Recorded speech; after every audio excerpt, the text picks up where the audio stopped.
bom desfrutar da sua misericórdia, da sua graça. O nosso Deus é bom em todo tempo.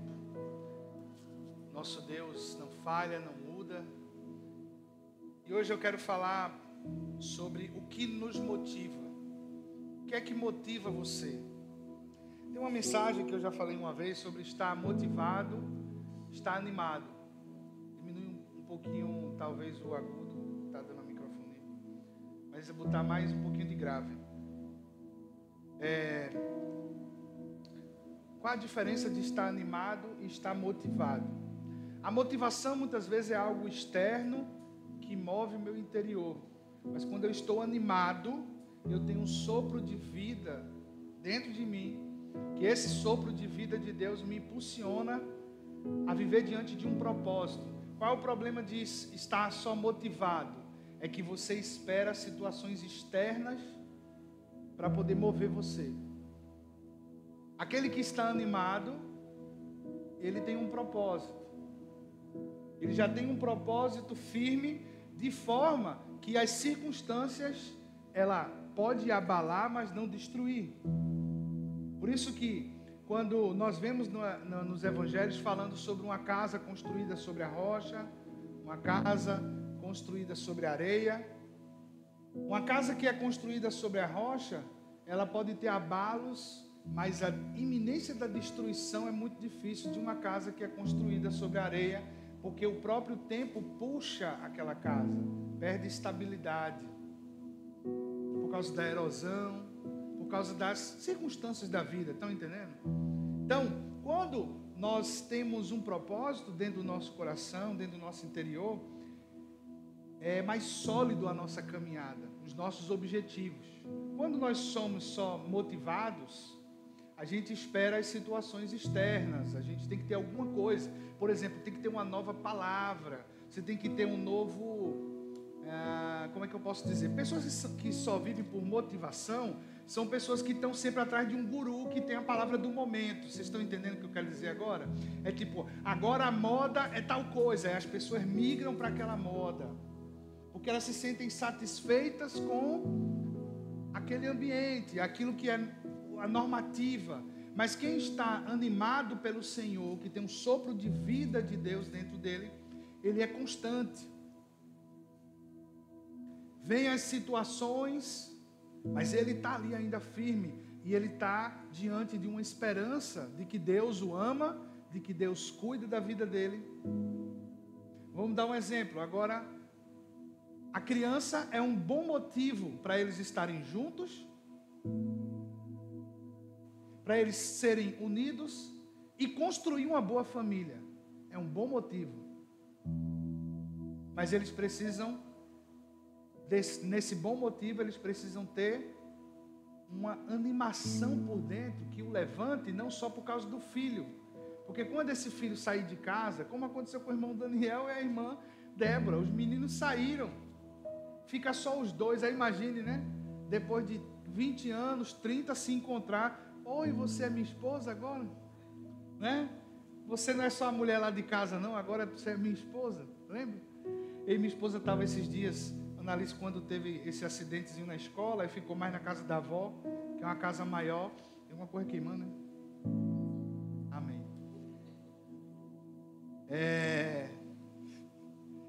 E aí ela chegou e disse, tu lembra quando era só nós dois? A gente estava em casa sozinho. Eu disse, faz tanto tempo que não tenho uma lembrança assim. Faz quantos anos? 16, né? Não, mas eu falo assim, que era só nós dois, era 16 anos atrás. Não, que era só nós dois. No nosso início, a gente tem quantos anos de casado? Então, 17 anos, pronto. Há 17 anos atrás, era só nós dois. Aí passou uns 5 anos e depois veio Annalise. Aí começa o trio. Então, a gente não pode esquecer, né, da família. A família que começou, eu e minha esposa. Os filhos, chega um momento que eles nunca vão deixar de ser filhos, vão sempre precisar da gente. Mas o casal, ele precisa ter uma aliança, e nessa aliança que perpetua quando os filhos saem de casa. que é que eu quero dizer com isso? É que a gente precisa estar motivado por uma certeza. A gente precisa estar motivado por uma firmeza sobre Deus para nós. Mas hoje eu não vou defender em relação a estar motivado ou animado. A pergunta não é sobre se você está motivado, mas é o que te motiva. A palavra motivação significa, primeiro na psicologia, um conjunto de processos que dão ao comportamento uma intensidade, uma direção determinada e uma forma de desenvolvimento das próprias atividades individuais. É ato ou efeito de motivar. Então, o significado dessa palavra motivação é esse conjunto de processos que nos dão um comportamento para uma intensidade. Porque a motivação, ela nos dá uma intensidade. Vou dar um exemplo. Alguém tem um diagnóstico de uma enfermidade. Ele tem duas opções. Ou ele desiste da própria vida, ou ele acredita que Deus é misericordioso e ele pode ser curado. Sim ou não? Então, ele tem essas duas opções. Então dá uma intensidade, ele vai na intensidade. Todos nós geralmente somos muito mais propícios a ser intensos no início. O nosso grande problema é a continuidade. Sim? Nós temos problema com a continuidade. Por quê? A continuidade, ela já no caminho não se torna mais tão prazeroso como o início. E aí é um reflexo dos resultados desse caminho, dos resultados que a gente caminhou. Então, o que é que tem motivado a nossa vida? O que é que nos motiva? É a circunstância? Falta de dinheiro? Pagar as contas? Falei isso semana passada a vocês. Não sei se os irmãos praticaram isso nessa semana, mas eu reforço a você. Antes de qualquer coisa, antes de começar seu dia, vá para o Senhor. Ore. Busque as direções de Deus para o seu dia. Leia salmos, leia provérbios. Traga a palavra para você. Traga sabedoria para a sua vida. Porque isso vai te dar uma boa direção para o seu dia. Agora, se o que nos governa é o atraso, a circunstância, os problemas, as dívidas, e a gente não vai para aquele que pode, entendeu? A gente não se dobra diante de Deus. A gente já começa o dia, meu Deus, eu tenho tanta coisa para fazer. Estão entendendo? É muito ruim para nós, não é saudável. Porque a gente está vivendo pelo trabalhar das nossas mãos e não pelo trabalhar de Deus. Existe um segredo na vida do crente. E eu falei isso semana passada para vocês. Qual é a arma mais poderosa que Deus deu à igreja? A oração. Ele disse, vou dar a vocês a chave do reino dos céus. O que vocês ligarem na terra será ligado nos céus. Então ele nos deu a oração. Ele poderia dizer qualquer outra coisa. Né, Neto? Dou a vocês poder para pegar uma espada e sair cortando a cabeça dos inimigos. Né? Ele disse, eu vou dar a vocês um poder que pode transformar, que pode alcançar, que pode fazer coisas completas. Porque Deus, por ser rico em misericórdia, Ele constrange a nossa vida. Às vezes você está sendo perseguido na sua família, no meio do trabalho, e a sua oração é, meu Deus, essas pessoas estão me perseguindo, às vezes não tem nem motivo, é pelo que eu carrego do Senhor. Então vai e faz vingança. Não, a gente tem que dizer, Senhor, tem misericórdia dessa vida. Ele precisa te conhecer como eu conheci o Senhor. E eu fui transformado. Estão entendendo? Primeira pergunta para nós. Qual é a razão da nossa existência? Estou introduzindo sobre essa questão de o que nos motiva. Qual é a razão da nossa existência? Você sabe dizer qual é a razão da nossa existência? Que biblicamente é recomendado, né? O que é que a teologia diz? Qual é a razão para que fomos criados? Alguém sabe? Não. Às vezes está na ponta da sua língua a resposta. Não fique com medo não, pode dizer. Abra aí sua Bíblia em Efésios capítulo 1.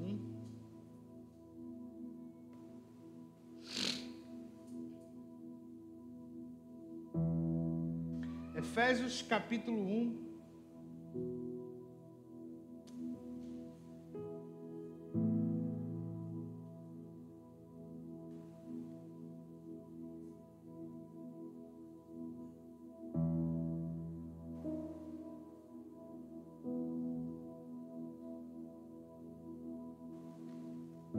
Nós vamos ler a partir do versículo 11.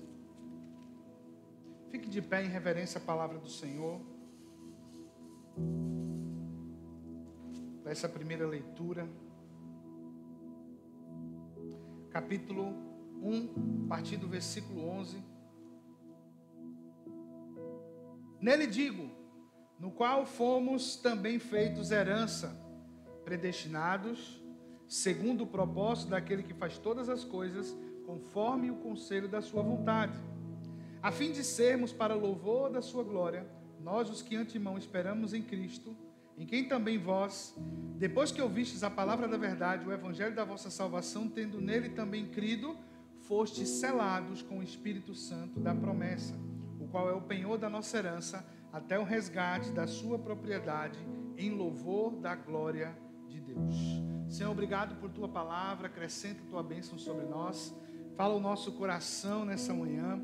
Tantos que estão aqui, aqueles que estão acompanhando online, recebam de uma porção especial do teu Espírito, que os olhos do nosso entendimento sejam abertos para a glória do Senhor, em nome de Jesus. Amém. Você pode sentar. Eu quero fazer uma recomendação para você. Nós precisamos usar os meios digitais para abençoar as pessoas.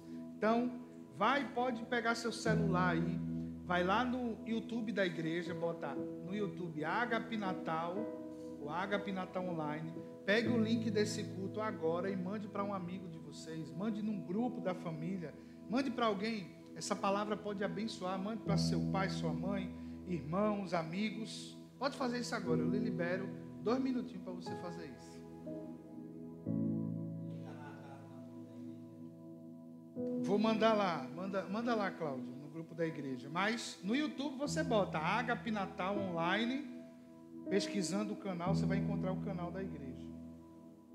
Então mande para alguém essa mensagem. Nós vamos liberar aqui, e eu creio que Deus vai falar ao coração das pessoas. Pode ir, vá acessando seu YouTube aí, recebendo as propagandas, não tem problema não, viu?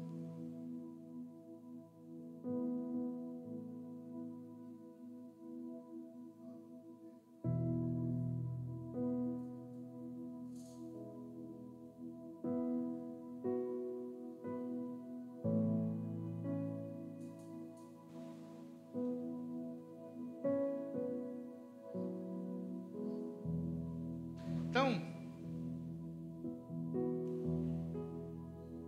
recapitulando um pouco, nós estamos falando sobre o que nos motiva, o que é que tem motivado a nossa vida.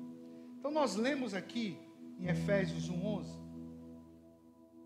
nele digo que também fomos feitos herança, predestinado, segundo o bom propósito daquele que faz todas as coisas conforme o conselho da sua vontade. Deus faz as coisas conforme o conselho da vontade dele, como ele quer,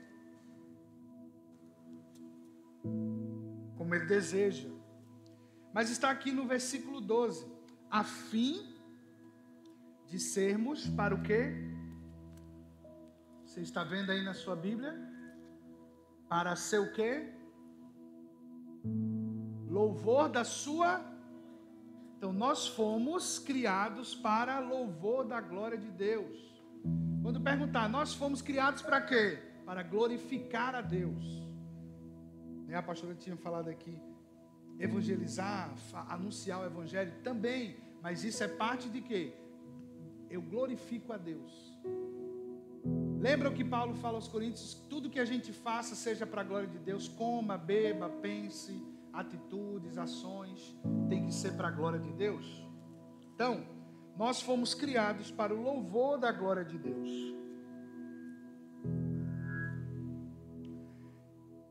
Mas para glorificar a Deus, nós precisamos conhecer e prosseguir em conhecer a Deus. Como é que eu vou glorificar a Deus se eu não conheço a Deus?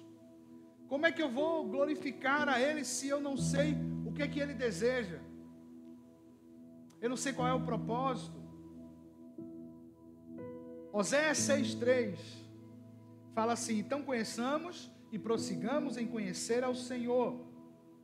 A sua saída como a alva é certa, e ele a nós virá como chuva serôdia que rege a terra. Então nós fomos criados para a glória de Deus, para glorificar a Deus. Não é, às vezes as pessoas veem como se fosse um peso de responsabilidade que vem para nós. Glorificar a Deus não é só uma questão de um peso.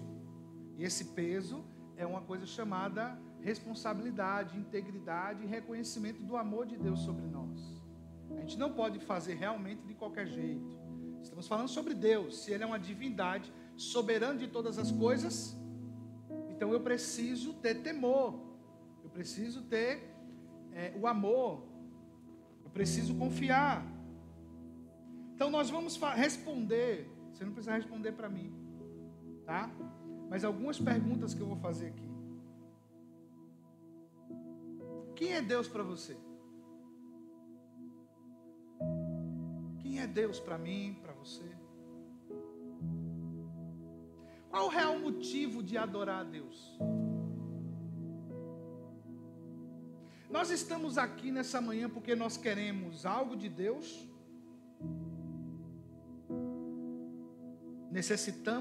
Temos algum interesse? Sabe, interesse financeiro, interesse de saúde? Ou estamos aqui porque queremos Deus? Responda essas perguntas para você.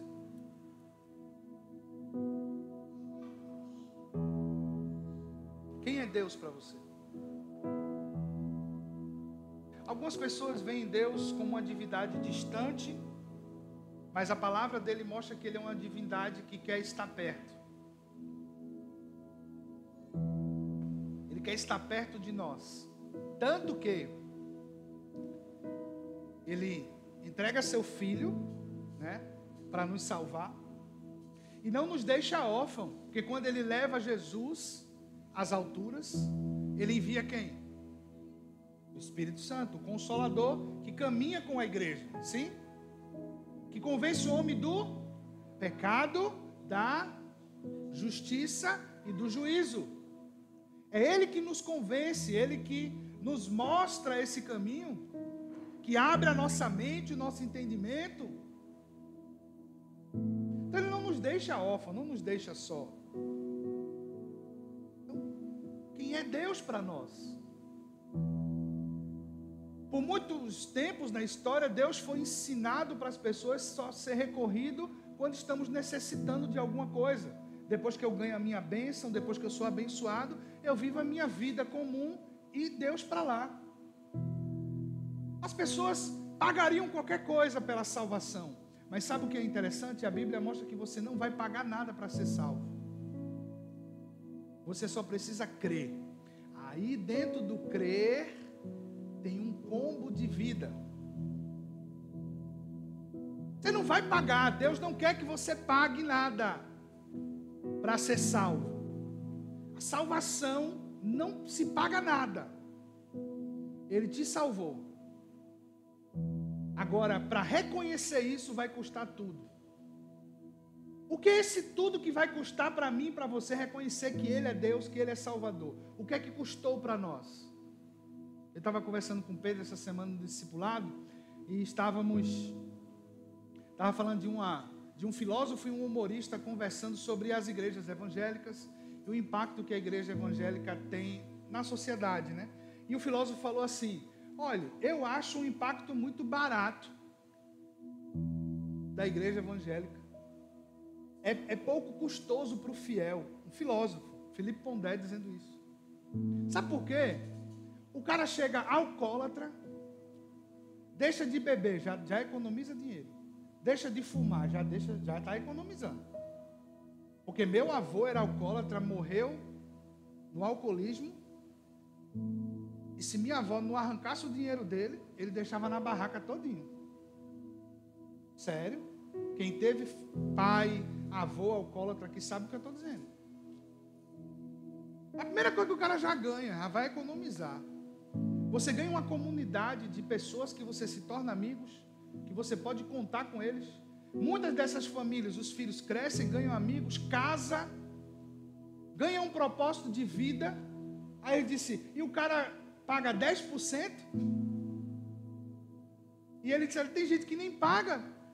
Então isso não é custoso. Estão entendendo? Mas por que parece que para nós custa caro às vezes? Sabe por quê, irmãos? Porque o nosso desejo, a nossa carne pecaminosa, todos os dias quer o quê? A satisfação do pecado. E é isso que não existe em Deus, não existe pecado nele. Não existe pecado nele.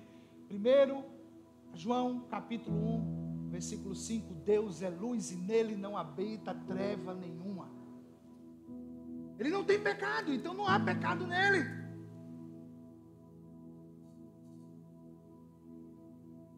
Em Romanos fala que nós temos uma luta espiritual diária. O espírito milita contra a carne e a carne milita contra o espírito, né? Eles dois lutam entre si, brigam. Mas o bom de Deus para a nossa vida é que quando Ele pega a gente e a gente reconhece quem Ele é, as nossas escamas caem. Tudo muda de figura em nossa vida de uma forma tão especial, gente. Tão maravilhosa. Eu estava contando uma experiência para Pedro, que eu já contei isso aqui na igreja, em muitos outros lugares. Quando eu tive uma experiência pessoal com Jesus. Eu estava me drogando com um amigo. Eu tive um ataque cardíaco, eu achava que ia morrer ali. E aquele rapaz, aquele meu amigo, de frente para mim, rindo, como se estivesse possuído por algum demônio. E a gente estava num córrego. Aqui, graças a Deus, em Natal não tem essas coisas, esgoto a céu aberto. Porque o que tem aqui é um negocinho assim saindo. Vocês não sabem o que é esgoto a céu aberto, nem de longe. Aí estava eu e o cara assim, a gente se drogando e conversando. E Deus falou comigo, hoje é o dia que você escolher, você desce essa vala e morre, ou você vem andar comigo. Eu tinha uns 17 anos. Aquele encontro pessoal marcou a minha história até hoje. Deus me visitou, como o gadareno foi visitado no cemitério. Como talvez você, na sua angústia, na sua decepção, na sua dúvida, será que Deus existe? Então Deus fale comigo, me mostre, né, Pedro? E Ele se aparece na nossa angústia. Todo mundo aqui já passou por isso. Então valorize essa experiência. Talvez você nasceu num lar evangélico, foi criado nos princípios. Uma vez eu encontrei um cara, depois de ouvir uma ministração minha, e disse assim: pastor, eu não tenho um testemunho tão impactante assim como o do senhor. Nunca fumei, nunca roubei, nunca saí da linha. Sempre fui crente. Eu disse: irmão, o teu testemunho é mais forte do que o meu, porque você nunca cedeu à carne. E eu sempre tive quedas. É porque na verdade é mais bonito dizer, eu levei 50 tiros, Deus me ressuscitou, não sei o que, né? Todo mundo quer ser um protagonista de alguma coisa. Mas não. Já parou para pensar nisso? Quanto você resistiu à tentação? Irmãos, nós estamos vivendo um tempo onde os homens estão se inclinando mesmo para a carne. Eu ouvi um cara me dizer essa semana essa desculpa: olha, no meu tempo já era assim, hoje está muito mais difícil de resistir. Eu disse: é porque o Senhor não tem Deus. É muita oferta, né? Hoje nós temos muita oferta. As mulheres, em relação ao seu corpo, não valem nada, se oferecem, Mas tudo hoje gira em torno de dinheiro. Não é nem para comprar, é porque eu vou enfrentar esse caba feio e gordo, mas pelo menos ele vai pagar as contas, vai fazer alguma coisa, e aí ela está com ele, arruma outro, e fica assim nesse balaio de gato, né? Vivendo essa vida terrível. E o cara diz, é porque eu sou muito gostoso, né? As mulheres não resistem. Meu filho, tanto você quanto ela é somente um instrumento de pecado e pronto. Não vale nada. É igual o jogador de futebol, que o cara é tão feio, mas tão feio que a lágrima não consegue escorrer nem pelo rosto, ela passa pela nuca para evitar a cara. Aí acorda de manhã com a loira, daquela bem gata, eu te amo. Não, meu filho, não ama não. Ela ama teu dinheiro, mas tu não conseguia nem namorada na época da escola. Homem. Ninguém namorava com ele. É verdade ou não é? Mas o cara teve dinheiro, você entende? Aí ele entra também nesse sistema, ele está nem aí. Então é isso que, mas quando Deus se apresenta para nós, aí uma coisa que muita gente não quer de Deus, é porque Ele quebra todo esse castelo de ilusão, irmão. Ele quebra todas essas mentiras e te traz para uma realidade. E aí é onde nós precisamos refletir naquilo que a irmã Nara pregou esses dias, sobre a eternidade. Porque o que tem de gente vivendo assim, ó, viver minha vida e pronto, acabou-se. A motivação dele é só pelo dia de hoje, o que eu vou comer hoje, tal, e pronto, acabou-se. Mas a eternidade, vai para o céu, vai para o inferno. Eu não acredito nisso. Tudo bem, você pode também não acreditar.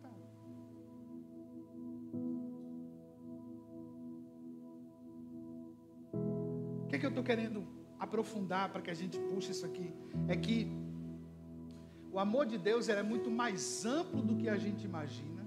O amor de Deus é muito mais profundo do que a gente reflete. E nós estamos vivendo só dia após dia pelas necessidades. Abra sua Bíblia em João capítulo 8, versículo 7.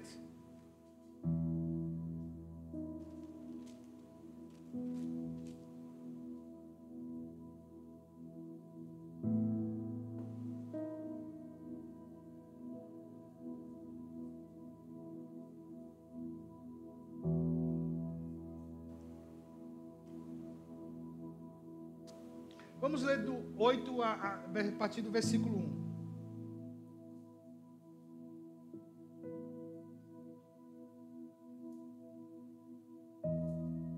Jesus, entretanto, foi para o Monte das Oliveiras de madrugada, voltou novamente para o templo, e todo o povo ia ter com ele. E assentado os ensinava. Os escribas e fariseus trouxeram à sua presença uma mulher que foi surpreendida, pega em adultério, fazendo ela ficar no meio de todos, disseram a Jesus: Mestre, esta mulher, ela foi apanhada em flagrante adultério, e na lei nos mandou Moisés que tais mulheres sejam apedrejadas. Tu, pois, que dizes? Isto diziam eles, tentando para terem que acusar Jesus. Mas Jesus, inclinando-se, escrevia com o dedo na terra. Como insistissem na pergunta, Jesus se levantou e disse: aquele que dentre vocês estiver sem pecado, seja o primeiro que lhe atire a pedra. E ele voltou a se inclinar e continuou escrevendo no chão. Mas ouvindo eles esta resposta, os acusados pela própria consciência, eles foram se retirando um por um. Aí veja o que diz aqui: a começar pelos mais velhos até aos últimos, ficando só Jesus e a mulher no meio onde estava. Erguendo-se Jesus, não vendo ninguém mais além da mulher, perguntou à mulher: mulher, onde estão aqueles teus acusadores? Ninguém te condenou? Respondeu ela: ninguém, Senhor. Então ele disse: nem eu tampouco te condeno. Vá e não peques mais. Esse texto aqui é muito conhecido, desse encontro de Jesus com essa mulher adúltera, que isso reflete sobre nossa vida, né? Sobre nós. Muitas vezes somos pegos em flagrante adultério, em mentira, em maldade, pensamentos homicidas, roubar, destruir, pegar o que não é nosso, passar a perna no outro. Muitas vezes nós já passamos por isso. Muitos de nós. E isso é um encontro verdadeiro com esse profundo amor do Senhor que, irmãos, você ouvir que Ele não quer te acusar, mas Ele quer que você seja transformado. Aí eu volto a dizer aquilo que estávamos falando ainda agora. Por que as pessoas não querem Deus? Porque Deus destrói os castelos de ilusões e nos traz para uma realidade, para conhecer que existe o bem e o mal, e que a estrada, ela é árdua, mas o Senhor tem algo preparado para nós, que é além dessa estrada, é além desta vida, é além do que limita a tua visão hoje. Irmão, nós estamos vivendo um tempo cada vez mais apertado, você sente isso?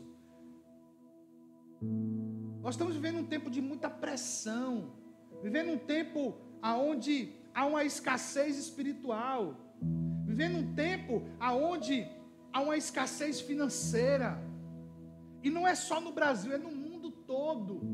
O mundo está um grande caos, tem lugar que está muito pior do que nós, muito pior do que nós, mas todo mundo está sentindo o efeito do tempo, da era presente, das potestades do ar, aonde espíritos dominadores estão ali, pressionando, tentando tirar a tua paz, roubar a tua paz,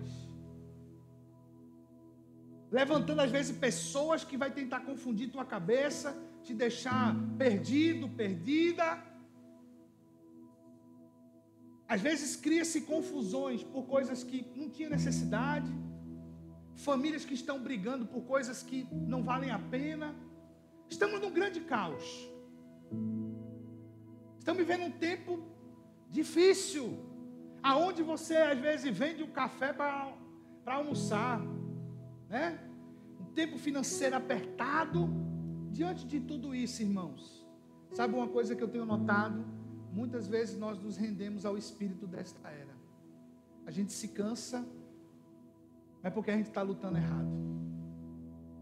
A gente esqueceu do Jesus que estava escrevendo no chão, enquanto os acusadores tentavam matar uma mulher. Vocês têm noção disso, irmãos? Jesus não estava preocupado, porque ele sabia que a resposta que vinha de Deus através dele ia salvar aquela mulher. Está lá no chão, escrevendo aqui, gente. Às vezes Jesus, diante de nós, está escrevendo, e a gente está desesperado. Meu Deus, como é que eu vou pagar? Como é que eu vou fazer? Aí eu vou pedir emprestado, eu vou não sei o quê. Vai para Jesus e diz: Jesus, essa é minha causa, esse é meu problema, Senhor, e eu sei que há profundo amor em Ti, então me ajude, me socorra, traga Teu bálsamo. Eu não quero viver assim. Mas a gente faz o quê? Vou recorrer a um amigo, vou procurar não sei quem, vou fazer assim, eu vou, arranca teu eu, se esvazie de ti, e deixa Ele guiar a tua vida, a minha vida. Esses dias a gente começou a viver algumas coisas interessantes e confrontantes. Dá um cafezinho, por favor, também. Há alguns anos, Deus faz algumas propostas um pouco estranhas na minha vida, sabe? Eu estou no Evangelho há muito tempo, mais de 30 anos.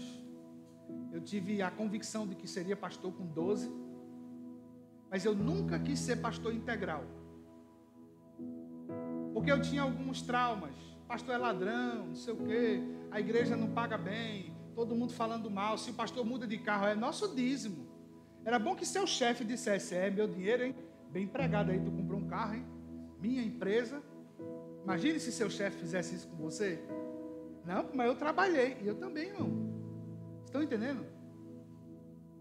Quanto maldosos a gente também é. Aí eu vi aquelas coisas, pastor passando fome, necessidade, família apertada, tendo que receber roupa emprestada dos outros, viver de bazar. Eu disse, rapaz, isso é uma vida meio miserável. Eu não quero isso não. Eu vou ser empresário, vou ter meus recursos e vou trabalhar na obra do Senhor. Me gasto na obra de Deus, mas não quero que o dinheiro venha da obra. Tudo estava muito bonito, parecia ser bênção. Com 23 anos abri minha primeira empresa. E com quase 25 eu quase perdi o casamento, empresa, tudo. Porque eu estava movido pelo meu anseio e meu desejo. E não movido por um propósito. Eu queria encaixar os propósitos de Deus nos meus sonhos, nos meus negócios. Só que eu quebrei princípios, errei muito. O que aconteceu? Eu perdi mais de 100 mil reais nessa primeira empresa. E naquela época, 2010 para 2012, 100 mil era menos que 1 milhão hoje. Sobrou só umas cadeiras e uns computadores para eu recomeçar. Mas eu não perdi meu casamento e a minha vida continuou. Foi se alinhando, Deus trabalhando. Mas o que acontece? Eu ainda tinha aquela marca no coração. Não, esse negócio de viver da obra não dá certo. Eu vou trabalhar, eu ia criando tendas. Vou criar um negócio aqui, outro ali. Vendia roupa, fazia um negócio.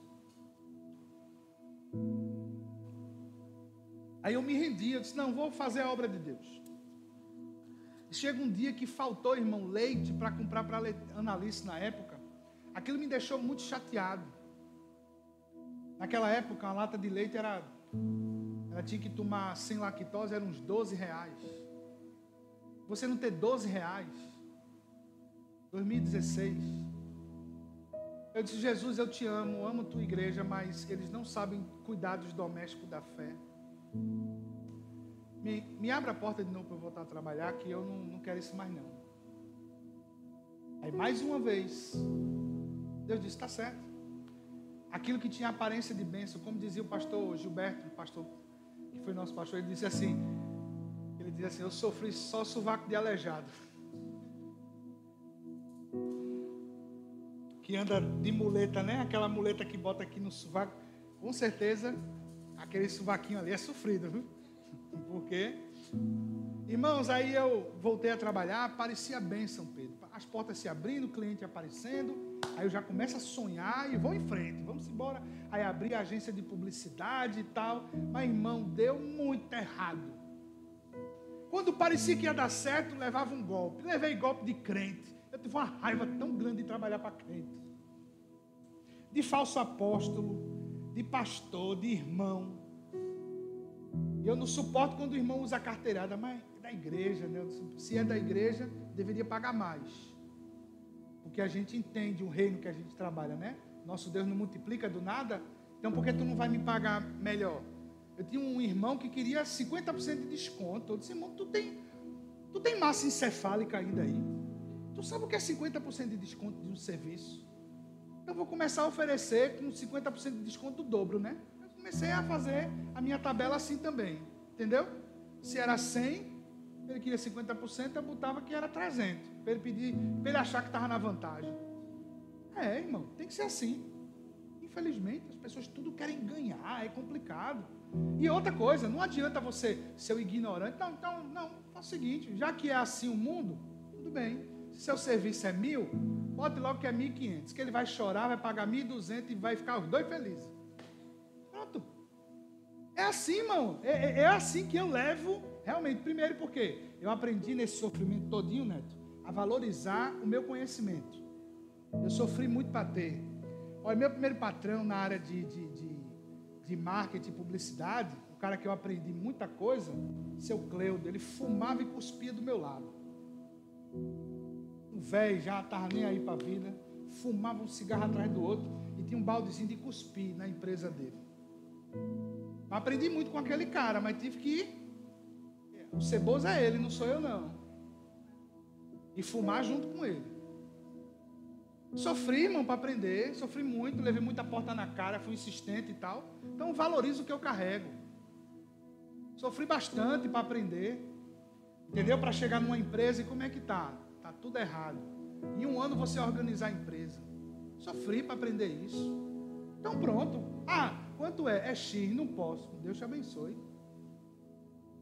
Caridade é outro lugar, aqui não. Está entendendo? A gente tem que ser firme. É, irmão, é assim. Ah, não posso, tudo bem. Eu lembro uma vez, recentemente eu trouxe uma roupa para vender. Aí a Rafaela levou para o trabalho dela. Aí o cara confundiu. Ele não confundiu, né? Tecido não se confunde, né? Tecido se pega. Aí tinha a básica, tinha uma já melhorzinha, quase polo. Aí o cara achava que a básica e essa outra aqui, que tinha um fio melhor, era o mesmo preço. Ah, amor, o cara se confundiu aqui, fez um pacote. Eu disse, não venda ele. Quem valoriza vai aparecer. A gente não vendeu a esse cara. Depois aparece outra pessoa, compra. O cara quando pega na roupa diz, quanto é X? Eu pago. Nem desconto o cara pediu. E assim, irmão, que a gente vai aprender. Desvalorizar o que você tem não. Porque pessoas para desvalorizar o que você tem, tá assim. E para valorizar só tem você, sua casa. Então o cara tem que ter postura. Eu sofri muito para aprender. Levei muito golpe. Montei uma vez um escritório, todo cara crente, vai vir com negócio e tal. Fechamos um contrato, assinado e tudo, papel bordado. O cara sumiu, o irmão. Tá aí, aparece na igreja, cantando e tal. Na cabeça dele, ele fez uma grande coisa. Ele não tem... Olha, irmãos, uma coisa que... das piores coisas que existe na vida de um ser humano é a desonra. Isso não é só sobre crente, não. Falando sobre todo mundo. Qual é o primeiro mandamento com promessa na Bíblia? É honra. Honra teu pai e tua mãe, para que tudo te vá bem e prolongue os teus dias sobre a terra. Quem caminha em desonra, meu irmão? Eu tive um dia desse conversando com uma pessoa que fez uma desonra muito grande. Mas no início que ele fez a desonra, as coisas estavam dando certo. Ele usurpou o lugar de uma pessoa. Parecia que não, tinha suas razões. Até nessas razões, ele tinha certeza. E realmente tinha coisas que estavam certas. Só que o problema é o seguinte. No reino de Deus, a honra, ela é antecedente de todas as coisas. E foi uma coisa concernente ao reino de Deus. Então o irmão estava crente e abafando. Pessoas seguiram ele, foram juntas, está ali. Vamos, meu irmão, vai dar certo. Vamos montar a igreja, vamos fazer isso. Tudo deu certo para montar a igreja, montar o lugar, fizeram reforma, tudo. Só que existia uma mancha, meu irmão, de desonra. A mancha de desonra só se apaga com remissão, com perdão. E não houve. Sabe o que aconteceu, irmãos? Esse cara quase enlouquece. Ficou doente. Ele disse, pastor, estava até funcionando bem, mas eu não estava bem. E ele ainda não, eu disse, irmão, sabe o que é isso? Aquela desonra lá atrás, ele... E quem senta comigo para conversar no particular, sabe como... Eu sou brando, sou até muito longânimo. Mas quando eu vou confrontar, eu trago a verdade mesmo. Eu disse, cara, não pode fugir. Você desonrou. E não existe fundamento que funcione com desonra. Você paga a conta. E Deus sabe onde toca na gente. Esse cara tocou na empresa dele, começou a quebrar. E as coisas começaram a desandar. Foi um ano passado, um ano terrível. Mas Deus é rico em misericórdia. E esse cara começou a restaurar, pedir perdão, procurar as pessoas. Eu disse, pronto, esse é o papel. Vai ser doloroso, irmão, vai doer. Mas a gente tem que pagar o boleto do nosso erro, sim. Tem que pagar. Tem que pedir perdão mesmo. E eu sentei com ele um dia desse. E eu, sentado olhando para ele, eu vi Deus restaurando o ministério dele. Eu disse, meu irmão, Deus vai te restaurar. Eu vejo a tua restauração. Vai ser um caminho ainda árduo. Mas Deus tem um propósito nisso aí. Deus sabe como pega no nosso pé, no nosso calo.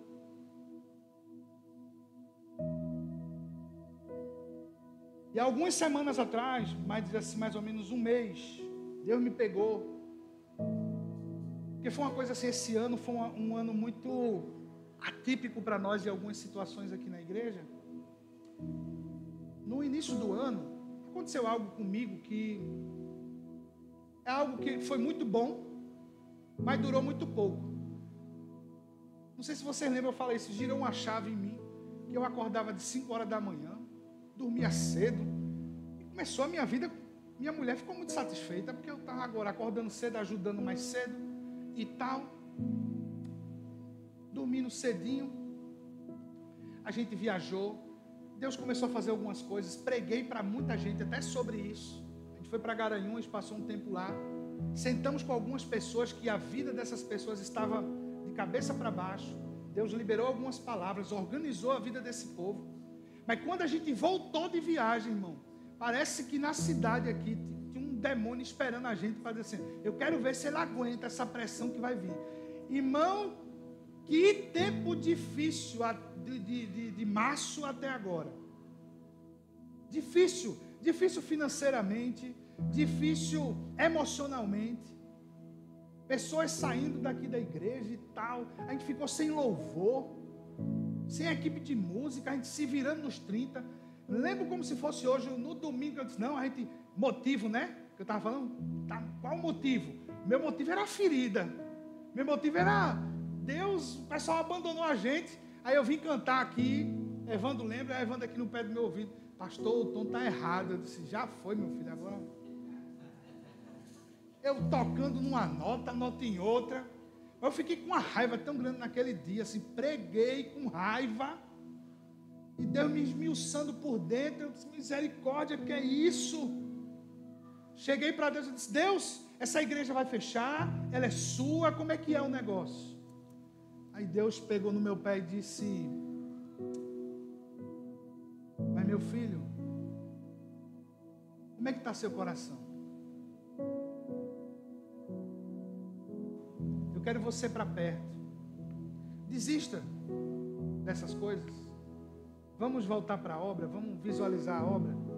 Senhor, mas eu vou botando os mais. E financeiramente, e como vai ser, e não sei o que, Deus vai falando. Aí Deus me fez uma visão, eu nem contei isso para a Rafaela. Quando a gente chegou nesse prédio aqui, irmãos, o prédio estava maquiado, né? Aqui era uma sala, aqui tinha tinha um depósito, nessa áreazinha um depósito, aí ali é que era aberto. A gente veio, botamos 2 ventiladores, Deus foi abrindo as portas. A gente começou a igreja aqui, tinha saído do hotel, estava terrível, né? Só no hotel, online e tal. A gente começou aqui. Veio novembro. Quando chega janeiro, perto de janeiro, tem uma chuva aqui. Inunda o telhado, só não molhou o som, porque graças a Deus, o pedreiro que fez isso aí, ele errou. Aí onde Melina e Helena estão, tem uma baldeação que a água passou na frente dos instrumentos, assim, do som, e a água desceu para lá, que ia queimar todos os equipamentos. Mas sabe o que foi que Deus fez, irmãos? Deus abriu as portas dos céus naquele momento, o dono do prédio pagou a reforma, a gente se uniu, pegamos os homens aqui da igreja, o Wallace trouxe uma equipe, a gente quebrou, aumentou, reformou, e a gente não tinha dinheiro, né, Wallace? E Deus começou Aí Deus me lembrou disso. Ei, até quando você precisa de algo concreto se eu sou o seu Deus? Se eu sou o Deus da sua vida, até quando? Até quando você precisa de garantia, que a fé já é a garantia? Confia. Eu disse, tá bom, Senhor.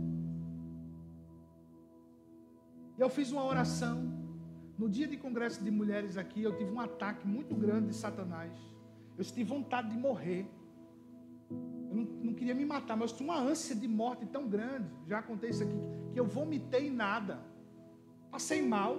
Não tinha comido nada que me fizesse passar mal, porque todo mundo comeu a mesma coisa no dia anterior. E eu comecei a ficar com vontade de fazer cocô e vomitar. Eu fui para o banheiro, saiu nada, só uma babazinha assim, só uma secreção. Mas eu senti que era uma... Sabe, era como se eu quero ver agora se ele aguenta. E eu, Senhor... Mas eu sabia que era uma guerra espiritual ali. E aí, chegou Mari, Diego, a gente orou. quando nós estávamos orando, eu vi um espírito imundo sumindo. Eu disse, Quando foi de noite, irmão, fiz a oração. Senhor, eis-me aqui. Eu não vou recuar. O Senhor nos separou, o Senhor tem um propósito. E eu entrego tudo a Ti. Mais uma vez eu entrego minha vida, meus negócios, meus sonhos. Eu quero ser movido pela Tua vontade.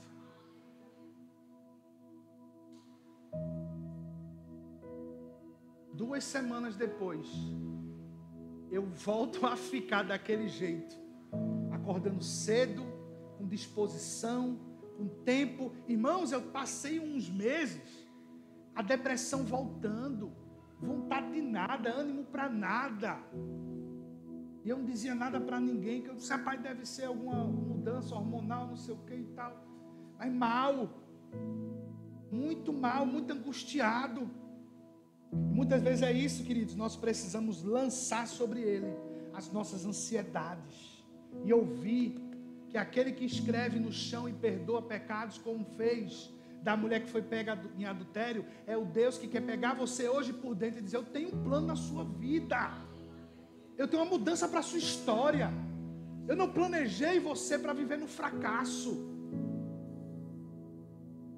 É posicionamento. E aí Deus começou a fazer coisas que a gente não esperava. Começou a vir, a empresa que ela trabalha começou a melhorar coisas que a gente não esperava. A gente até ficou meio, meu Deus do céu. A gente está tão acostumado com o caos que quando vem as coisas boas diz, Jesus, o que é isso? Né? Mas é por quê? Porque Deus está dando aquela garantia que eu estava buscando por um meio. Ele disse, eu vou te sustentar aqui, eu vou abrir essa porta aqui para melhorar, e você vai caminhar mais seguro. E aí eu fiz uma viagem recentemente, eu acho que foi abril. Eu fui lá em Sobral. E quando eu estava lá, recebi algumas notícias meio ruins que mexeu, era essa transição de algumas coisas aqui na igreja. Mas eu disse, Senhor, eu estou aqui para cumprir um propósito. E eu preguei no domingo lá sobre prosperar na Babilônia. Porque Deus prosperou Daniel e até a Babilônia foi próspera por causa dos homens de Deus que estavam lá. E liberei umas palavras ali, irmãos, que é pela fé mesmo, que se fosse pelo caráter do homem eu nem pregava. E aí, eu voltando de viagem, recebi uma oferta de um casal lá de pastores. Alguns dias depois, entra esse dinheiro na minha conta, R$500, eu disse, glória, aleluia. Não estava esperando, estava desesperado, irmão, aqueles 500 contos, foi mesmo que 5 mil naquele dia. Sabe aquele dia de você pagar alguma coisa que chega aquele dinheiro? Que não é escape não, é providência. Escape você fica devendo, providência você não deve nada. E a esposa do pastor, ela disse, eu estou com uma direção muito forte de abençoar o pastor Edinaldo. E eles estavam se preparando para comprar uma casa, e eles tinham esses R$500.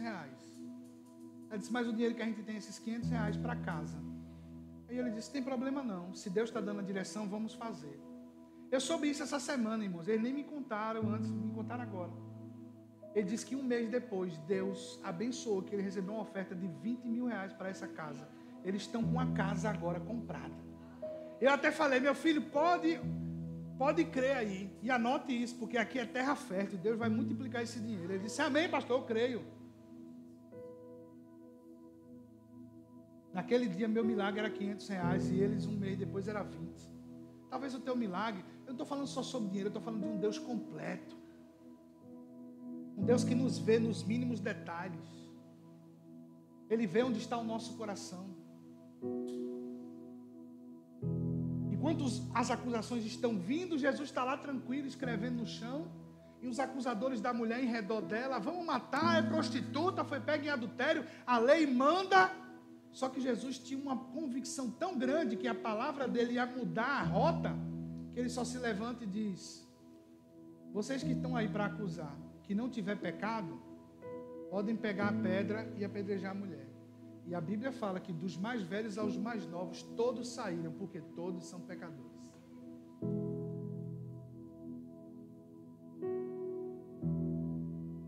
E a instrução de Jesus foi: vá, minha filha, não peque mais. Caminhe nessa luz que te guardou hoje, que te protegeu, que foi guarda-chuva sobre sua vida. Vocês estão entendendo, irmãos? Esse encontro especial com Jesus precisa estar vivo dentro de nós. Quando você entrega, quando você confia plenamente, as coisas vão sendo colocadas no lugar. As coisas da nossa vida vão sendo colocadas no lugar. Deus vai nos desafiando, dia após dia. Você tem planos, você tem desejos. Mas o que precisa motivar a mim e a você é a fé em Jesus, sobre esse encontro com Ele. Sobre esse encontro especial com Ele. Talvez você tenha tido esse encontro especial já na sua vida.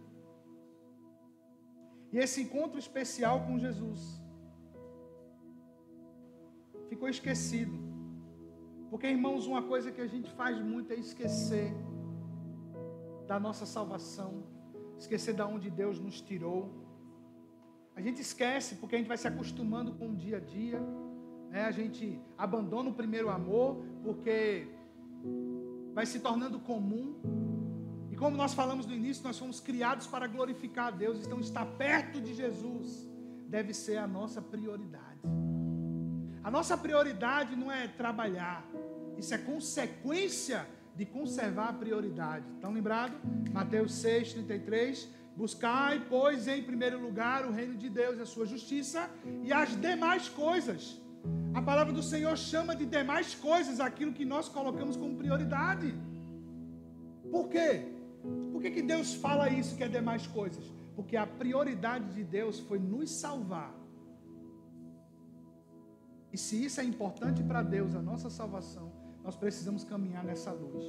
Mas, irmãos, muitas vezes nós queremos fazer na carne. Como assim? Lutar pela nossa própria força, resolver do nosso jeito, porque a gente está acostumado com o curso deste mundo. Mas aquele que ora, aquele que busca a Deus, ele tem resposta de Deus para apontar qual é a vontade dele para a nossa vida. E dentro da vontade de Deus, ele vai organizando as coisas. Dentro da vontade de Deus, Ele vai alinhando o nosso coração e nos trazendo para o que Ele preparou para nós. Então, gente, nesta manhã eu quero chamar a mim e a você uma reflexão. Baixa a sua cabeça nesse momento, por favor.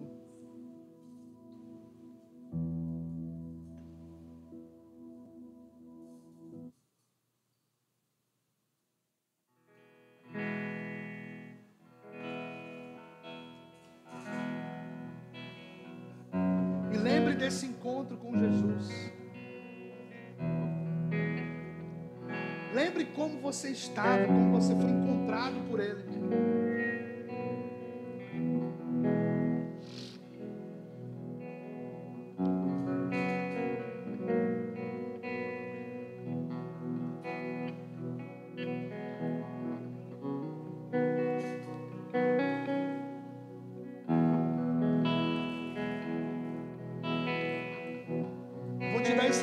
Para você refletir sobre isso.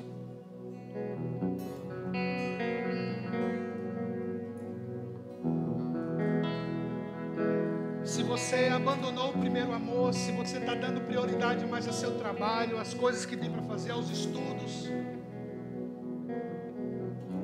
coloque seu coração diante dele e diga: Senhor, me ajude a reconhecer. Me ajude a caminhar na tua luz de forma que ela molde a minha vida.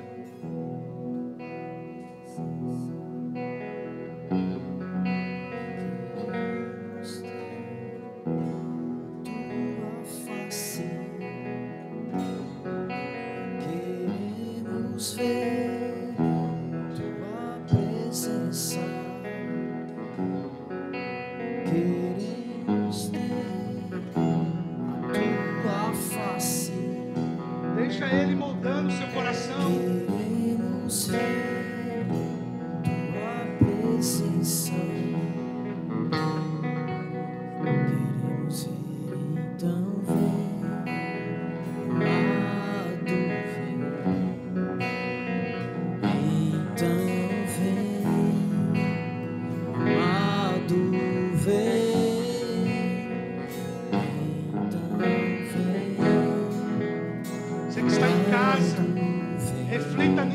Amém? O que é que...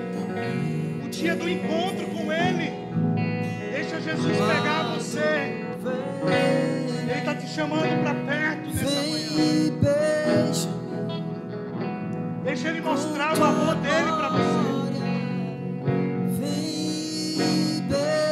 Sinta o amor de Deus quebrando as barreiras da sua mente. Sinta o amor de Deus quebrando cadeias nessa manhã e trazendo vida em seu coração.